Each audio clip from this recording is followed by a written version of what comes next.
This bulletin proudly brought to you in association with Alex Campbell's Menswear.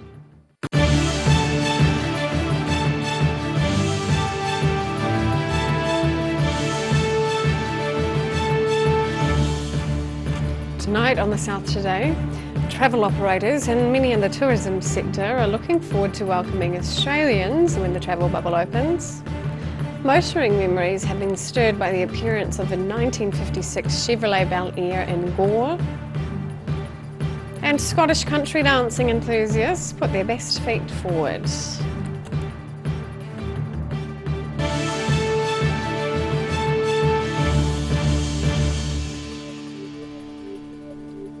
Kia ora, good evening, I'm Sophie Morris.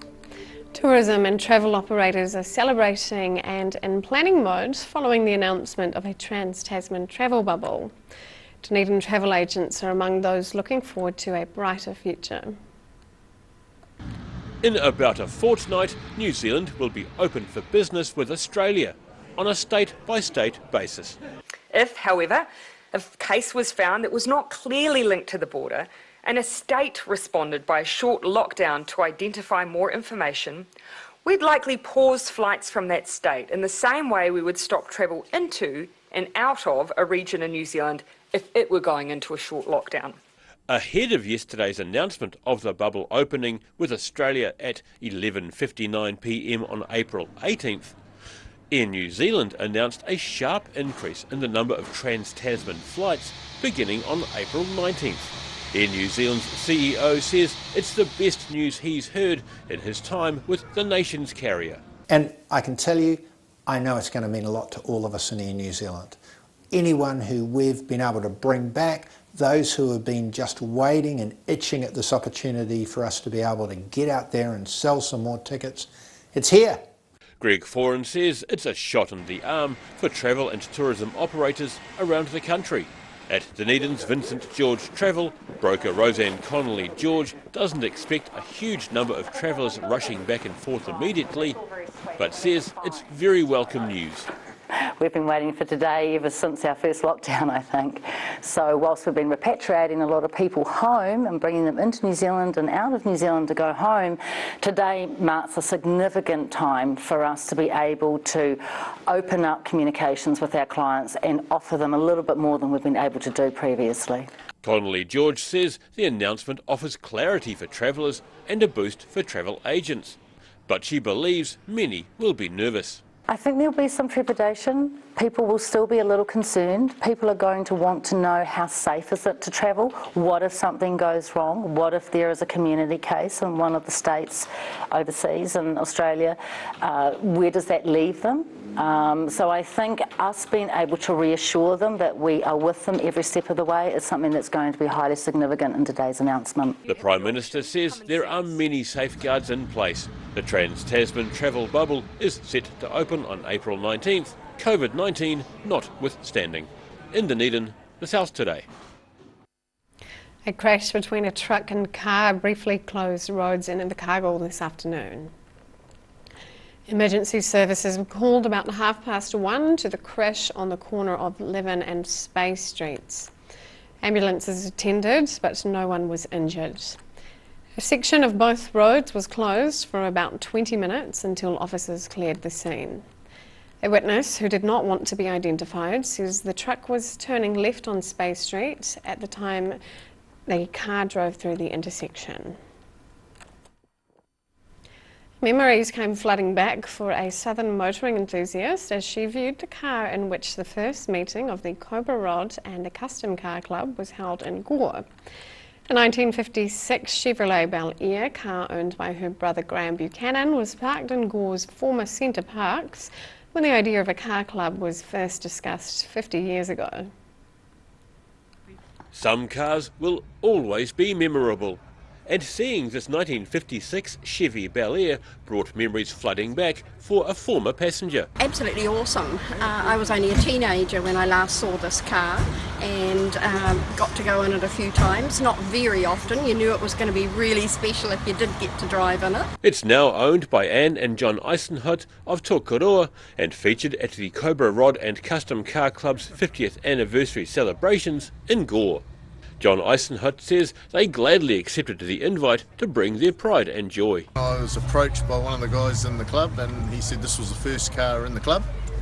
It was actually the club rooms, the three guys would meet in it, and I went home and talked to my wife and she said, yep, let's go. So here we are. His story about the car being the first club rooms was confirmed by one of the club's founding members, Peter Watson. The first meetings were held in what used to be the old Gore Centre car parks. There would be half a dozen guys get together and we'd meet in this car downtown. On Saturday, the 86 cars registered for the event were on display at Gore's Trout Reserve, with a steady trickle of people coming to look over the vehicles. In Gore, the South Today. A makeshift barbecue at Dunedin's First Church came to a sudden end yesterday. Fire crews were called to the historic church after staff from neighbouring Presbyterian Support Otago rang to say they could see smoke and flames beneath a large macrocarpa tree on the church grounds. A group of teenagers were seen standing around as they cooked on the barbecue, but fled after a staff member approached them.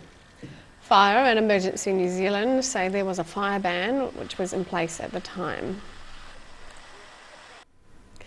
Fun, fitness and friendship were the order of the day in Milton as a weekend workshop of Scottish country dancing drew to a close. 100 dancers took part in order to improve their Celtic dancing technique over the 4-day event. About 100 dancers gathered at Milton's Coronation Hall for the combined finale of a 4-day Easter school on the art of Scottish dancing. Event organiser Quinton Carroll says the final day was a chance for dancers of all skill levels to get together. So everyone gets to experience all the teachers and all the dancers have the opportunity to be in a class together. So the more experienced dancers can help newer dancers to master aspects of technique, and it's always a huge amount of fun. It's very relaxed. Carroll says Scottish dancing allows people to build up both their mental and physical agility. There's elements of technique that are an important part of it that you can improve and develop, challenge your brain, challenge your body in order to do things better and have fun. Carroll says the dancing has its origins as Scottish folk dancing, which has been nurtured through the 20th century by the Royal Scottish Dance Society. It didn't die out, partly because it's got such great tunes, partly because Scotland has a egalitarian dance tradition where the lairds and the tenant farmers and so everybody would dance together, and that has continued. It didn't disappear at the start of the 20th century because it was helped by the formation of what became the Royal Scottish Country Dance Society, which has grown and grown and is now in so many countries around the world, and New Zealand is one of them. Carroll says the 4-day dance class was going smoothly and hugely enjoyed by all who took part. In Milton, the South Today. Still to come on the South Today. Invercargill is set to have a new aquatic attraction these school holidays, and Dunedin could continue to be an attractive location for filming in the South. We'll see you after the break.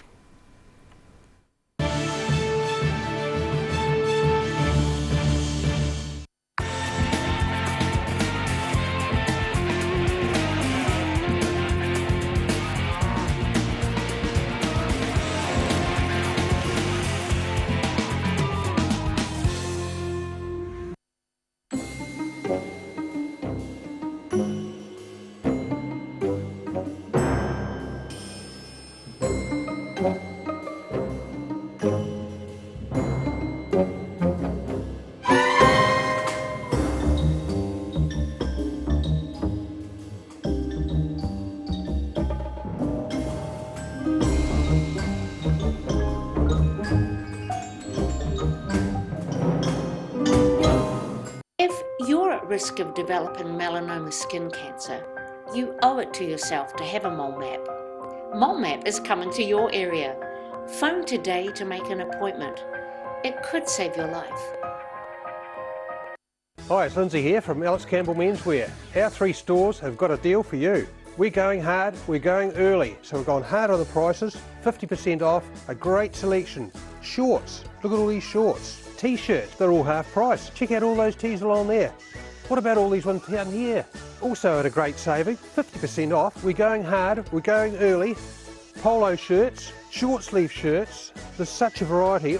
Alex Campbell Menswear, it fits. It's the Alex Campbell Menswear. Go hard, go early, summer sale. Don't miss this one. Ah, TV, our favourite babysitter. But it can be tough keeping up with what our tamariki are watching. Luckily, the Broadcasting Standards Authority has made some smart changes to the classification labels. Ooh! Plus changes to the time of day certain rated shows will air, and awesome new parental lock features, meaning your babysitter's job is safe. Find out more at safeviewing.co.nz. A poorly maintained heat pump can lose up to 35% of its output. The Mr. Heat Pump Cleaner team are experts. Their specially developed chemical wash is totally biodegradable. Call Mr. Heat Pump Cleaner and get the job done by the professionals.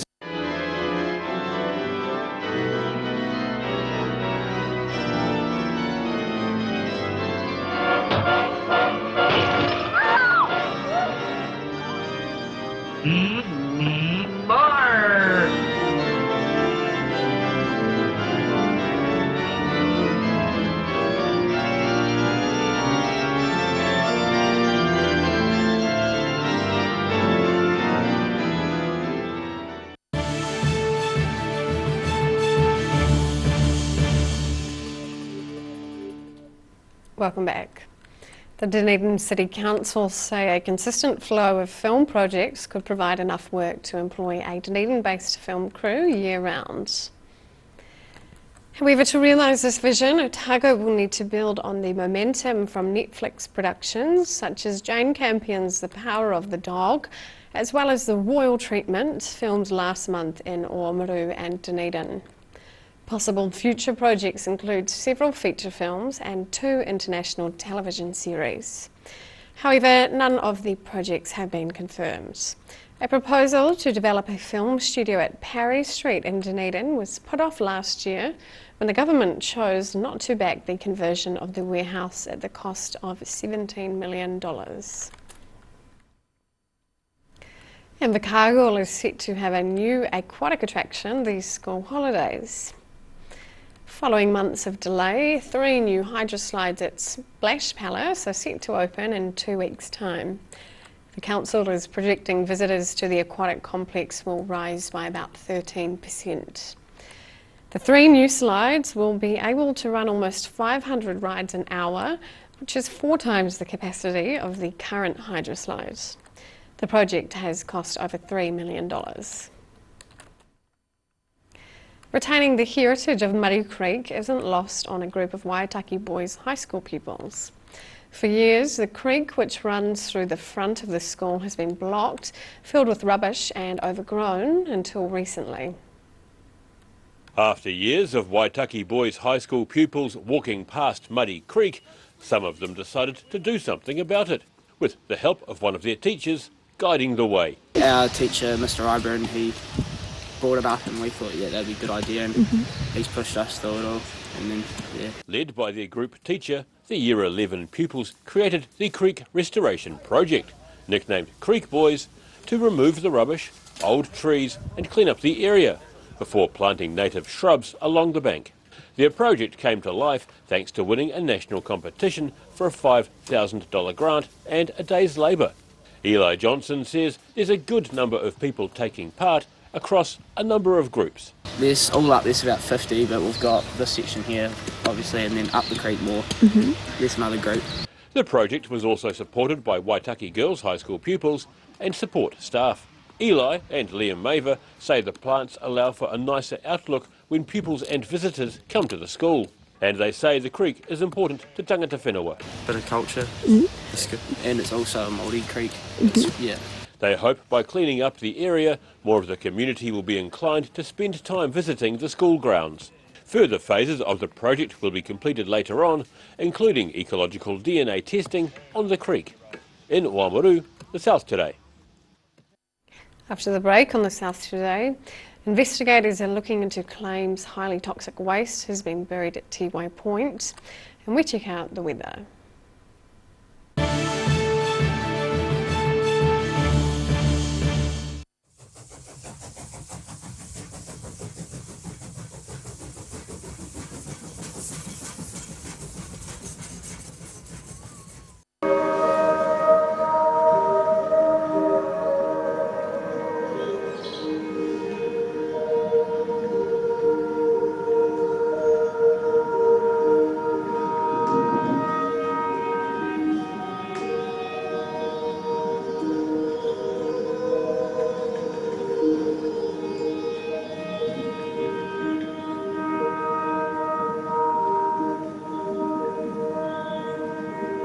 If you're at risk of developing melanoma skin cancer, you owe it to yourself to have a mole map. Mole map is coming to your area. Phone today to make an appointment. It could save your life. Hi, it's Lindsay here from Alex Campbell Menswear. Our 3 stores have got a deal for you. We're going hard, we're going early, so we've gone hard on the prices, 50% off, a great selection. Shorts, look at all these shorts. T-shirts, they're all half price. Check out all those tees along there. What about all these ones down here? Also at a great saving, 50% off. We're going hard, we're going early. Polo shirts, short sleeve shirts, there's such a variety. Alex Campbell Menswear, it fits. It's the Alex Campbell Menswear, go hard, go early, summer sale. Don't miss this one. A poorly maintained heat pump can lose up to 35% of its output. The Mr. Heat Pump Cleaner team are experts. Their specially developed chemical wash is totally biodegradable. Call Mr. Heat Pump Cleaner and get the job done by the professionals.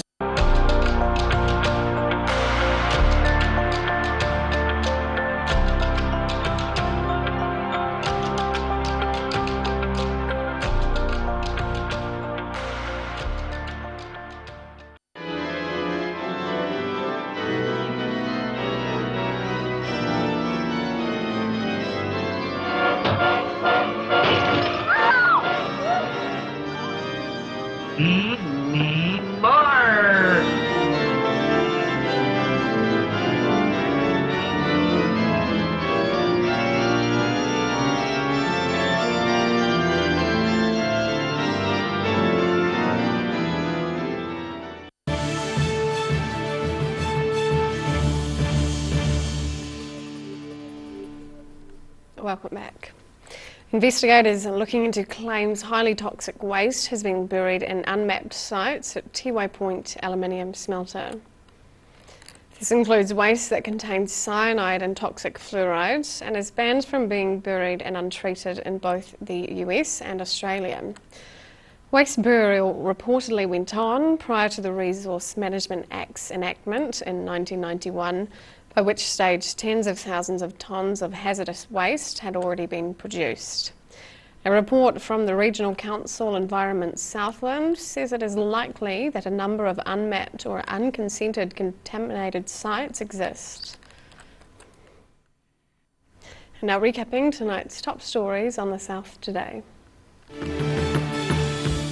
Travel operators and many in the tourism sector are looking forward to welcoming Australian visitors when the travel bubble opens. Motoring memories have been stirred by the appearance of the 1956 Chevrolet Bel Air in Gore. And Scottish country dancing enthusiasts put their best feet forward at a recent event.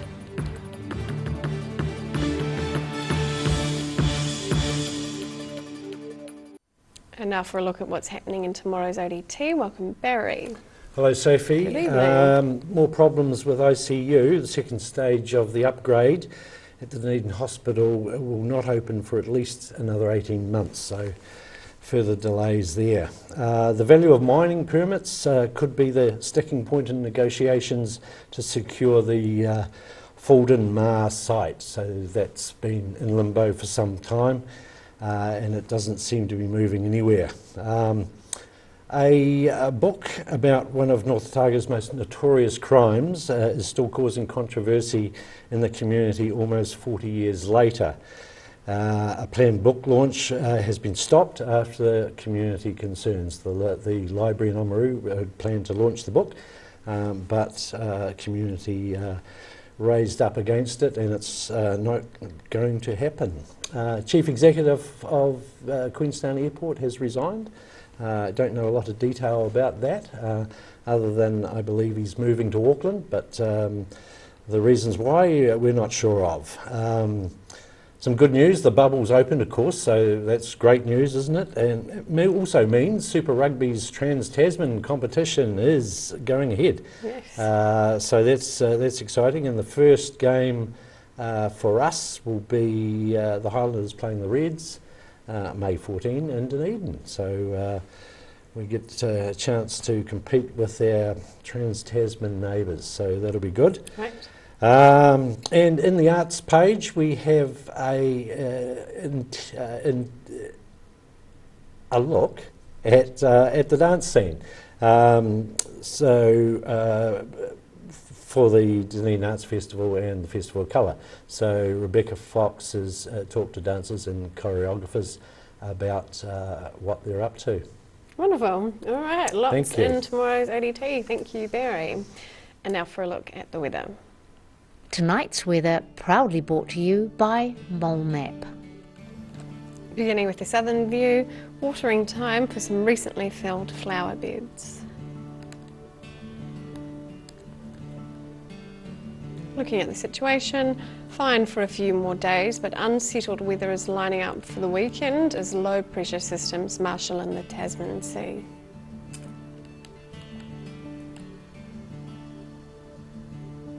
Starting at the northwest of the South Island, partial cloud for Greymouth with 19 degrees and sunshine in Westport with 18. Moving to the northeast, sunshine and 21 degrees for Nelson and Blenheim.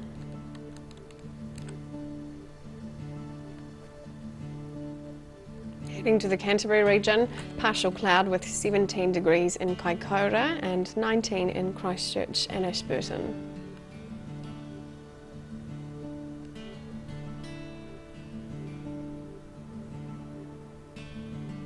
To the southern towns, light winds and fine conditions with 16 degrees in the Catlins, Balclutha, Lumsden and Gore.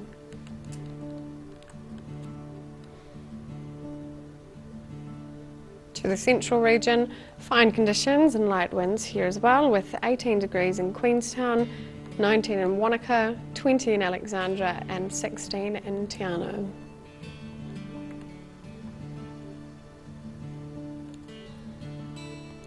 To the northern towns, also light winds and fine conditions, with 18 degrees in Timaru, 17 in Oamaru, 19 in Twizel and 20 in Omarama.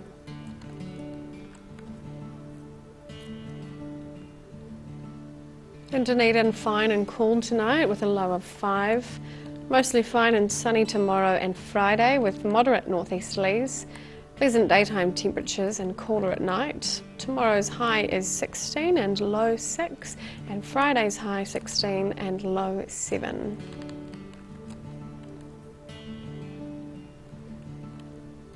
And in Invercargill, some cloud tonight with a low of 4. Mostly fine and sunny tomorrow with light westerly winds, a high of 17 and a low of 5. Fine with increasing cloud on Friday and freshening westerly winds, a high of 19 and a low of 12.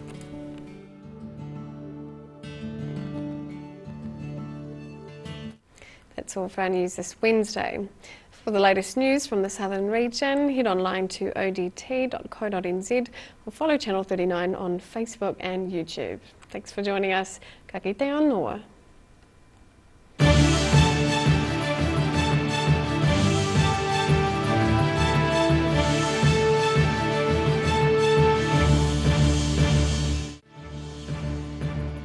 This bulletin proudly brought to you in association with Alex Campbell's Menswear.